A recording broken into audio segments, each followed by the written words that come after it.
Madame Toastmaster. Fellow Toastmasters, I love to travel. When I was a young child, I would always get excited when my family and I were about to travel somewhere. It didn't matter where. Over the years, my travels have mostly fallen into two categories. One, those that have inspired me, been fabulously fun, and validated my understanding of history. And two, those that I call, been there, done that, not sure how to experience that again. Today, I will share one adventure that falls in the latter category. A few years ago, while on safari in East Africa, I stopped by my parents' home in the Ugandan countryside. They had a farm with cows, pigs, goats, chickens, and they grew corn, known as maize in Uganda, and green bananas, known locally as matoke. I'm a germaphobe. Therefore, I am not a fan of farm life or farming, and I'm usually keen to leave at the first opportunity. Unfortunately for me, on this occasion, my dad wanted to show me the new plot of land he had for his cows. The farm was about a 5-minute walk from my parents' home, down a hill and near one of the streams that ran through the village. We walked to the farm, passing by neighbors who waved, and finally made our way to the pasture. There were several cows, and as they do, the cows mooed, they wagged their tails, they ate grass. Really, nothing to see here. Fellow Toastmasters, I thought to myself, I'm on safari. Looking at cows was not what I envisioned. After 20 minutes of looking at said cows, I was ready to leave. However, my dad and the farm workers were still tinkering with the wire fence and deep in conversation about the mechanics of artificial insemination. Boring. I decided to make my way back to the house.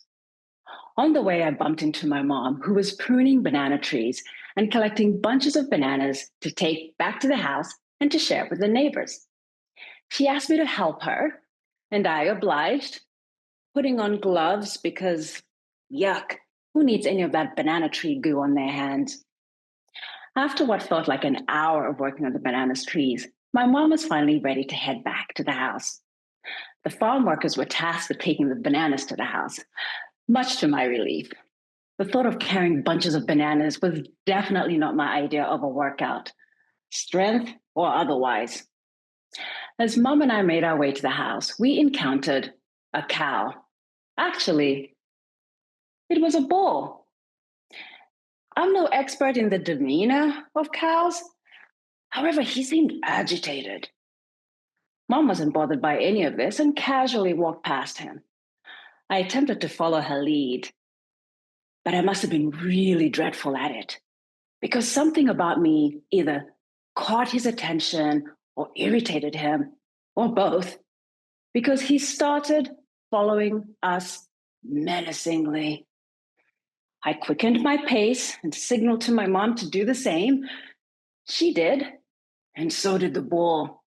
Without thinking, I started to run, and so did the bull. I screamed as I ran, arms flailing. I looked back and saw the bull was gaining on us. I slowed down, I grabbed my mom's arm and pulled her along with me. Then we heard yelling and looked back. We saw that one of the farm workers had intercepted the bull and brought him to a halt. Mom stopped running, bent over, catching her breath. I wasn't about to take any chances and continued running all the way back up to the house. About 30 minutes later, Mom and Dad returned. Once it was clear that all was well and no one was hurt, my dad laughed so hard he had tears running down his face. Fellow Toastmasters, was my ego bruised? No. I was just pleased I got away one piece. Did my opinion of farming or farm life change? Absolutely not. I became even more determined to avoid farms and farm animals at all costs. Something I was successful at doing until I had a child. Regardless of that experience, farming has enriched my life. Sorry, Travel has enriched my life, not farming, enabling me to immerse myself in the cultures of the world. It has provided me with interesting and funny stories that I share at cocktail parties or Toastmasters meetings. More than anything, travel has broadened my curiosity of the world. Next stop for me on my passport series, a desert safari in Dubai. Back to you, Madame Toastmaster.